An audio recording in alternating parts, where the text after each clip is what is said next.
Channel की सबसे पहले कॉल आपकी है। सर्वप्रथम मैंने कल भी अपनी बात में कहा था कि सनातन धर्म को पूरे विश्व में लेकर जाना है, राष्ट्र हित की जागृति को हमको जगाना है, देश के हर वर्ग के विकास की हमको बात करना है। इन सब चीज़ों को लेकर और स्वर्णिम भारत को बनाने के लिए मैंने अपना टिकट को उठाया, मैंने अपने फॉर्म को उठाया है और ये त्याग सिर्फ इसलिए करा है कि सनातन धर्म को पूरे विश्व में लेकर जा पाए। अक्षय जी, कांग्रेस के सही को दीपक पटवारी भी आप पर लगातार हमला हुआ है। वो कह रहे हैं कि बहुत टिकट जिनको नहीं मिला वो जाते तो इतना नहीं लगता, लेकिन टिकट मिलने के बाद आप आए और आपने पार्टी के साथ दिखाया। हर जमाने में एक टैगलाइन होती है, अगर कलयुग की मैं बात करूं तो संघे शक्ति कलयुग है। संघे शक्ति कलयुग है मतलब अगर कलयुग में अगर किसी को आगे बढ़ना है तो वो सिर्फ और सिर्फ संघ और संगठन की शक्ति से ही आगे बढ़ सकते हैं। तो ये लाइन मैं इसलिए भी दे रहा हूँ कि जो बाकी लोग मेरे बारे में बात कर रहे हैं वो इस पर विचार करें और इस पर चिंतन करें। कांग्रेस के बारे में क्या कहना चाहेंगे? संगठन के बारे में, राहुल गांधी के बारे में? मैंने एक लाइन में पूरी परिकाष्ठा कर दी, संघे शक्ति कलयुग है, जहाँ संगठन होगा वहीं राम राज्य आएगा। कांग्रेस के लोग कह रहे हैं आपने डर के मारे और प्रबंधन के कारण आपने पार्टी बदली है, सत्य है क्या? अगर ऐसा होता तो जो आदमी विधानसभा 4 से टिकट मांग रहा था, जिसको कि हम अयोध्या कहते हैं और मध्य प्रदेश की सबसे टफ सीट मानी जाती है, अगर उस सीट से वो काम करने की ताकत रखता है तो उसके मन में कोई डर और भय की बात करना पूरी बेईमानी है। अक्षय जी, एक केस के बारे में लगातार दिख रहा है जी बिल्कुल, बिल्कुल क्या कहेंगे इस केस को लेकर? बिल्कुल, मैं आपको ये बताना चाहता हूँ कि मैं पिछले 25 साल से कार्यरत हूँ और इस 25 साल में मात्र एक केस मेरे ऊपर चल रहा है और उसी की बात कर रहे हैं, जो 307 की बात कर रहे हैं। 307 का जो केस है उसके अंदर कोर्ट ने ये कहा है कि प्रथम दृष्टया, प्राइमा फेसिया कहते हैं, प्रथम दृष्टया ऐसा लगता है कि 307 पे भी विवेचना होनी चाहिए।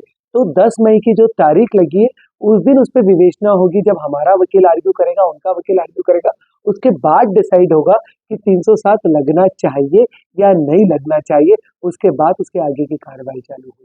भारतीय जनता पार्टी में आपको किस पद से सम्मानित किया जाएगा? मैं तो सिर्फ यहाँ पे एक नन्हा सा कार्यकर्ता बनने आया हूँ और बहुत खुश हूँ कि पिछले 24 घंटे में 18 घंटे मुझे कैलाश जी भाई साहब ने हाथ पकड़ के बोलना सिखाया और इसलिए पहली बार आज अलीराजपुर में आप लोगों के बीच में आया हूँ तो अपना भाषण दिया है। ये अलीराजपुर का मेरा भाषण मेरे पूरे जीवन में मुझे सदैव याद रहेगा। इसी का एक पूरा प्रश्न है, आरोप ये भी लगा रही है कांग्रेस की कोई डील हुई है किसी पद को लेकर, कोई डील है क्या? भविष्य देखते हैं भाजपा? जो आदमी का नामांकन फॉर्म में 0 से अर्श तक गया हो तो वो क्या डील करेगा?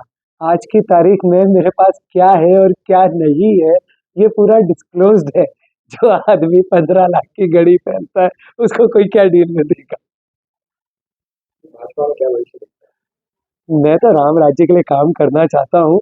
जो दायित्व तो मुझे दिया जाएगा, जितने नीचे स्तर से भी दिया जाएगा, एक छोटा कार्यकर्ता, ईमानदार कार्यकर्ता, राम भक्त बन के काम करना चाहता हूँ।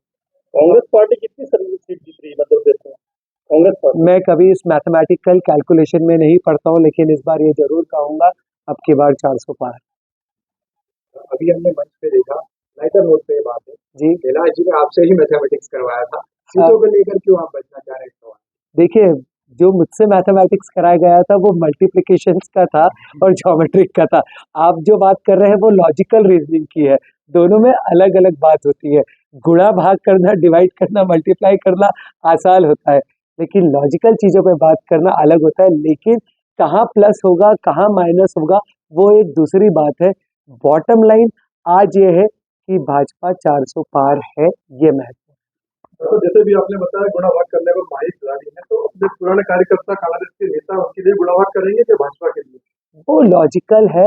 मैं तो ये समझता हूँ कि आज अगर मेरे मन में ऐसी कोई बात आई है तो कहीं ना कहीं जिसके मन में भी भगवान राम विराजित होंगे और जिसके मन में भी त्याग की भावना होगी वो बिल्कुल आएगा और काम करेगा राम राज्य के लिए। आपके मन में भगवान राम की भावना, राम धर्म की भावना क्यों लेट जाएगी? बात लेट जगने की नहीं है, बात हमेशा से ही हमारे आराध्य देव है।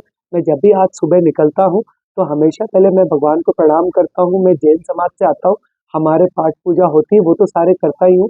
उसके अलावा हनुमान चालीसा, बजरंग बाण भी करता हूँ और ये मेरा दैनिक दिनचर्या का हिस्सा है। लेकिन मुझे ऐसा लगता है कि आज जब हम कलयुग में रहते हैं, जहाँ हर आदमी कर्मवीर बनना चाहता है, हर आदमी पैसे कमाना चाहता है, अपने घर को आगे बढ़ाना चाहता है।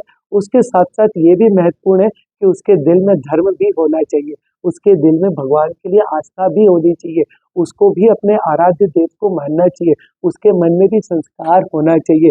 तो ये देश संस्कार और संस्कृति का है, और संस्कार अगर किसी के मन में आते हैं और उसको आगे बढ़ाते हैं, इसमें कोई गलत नहीं। अब हाँ।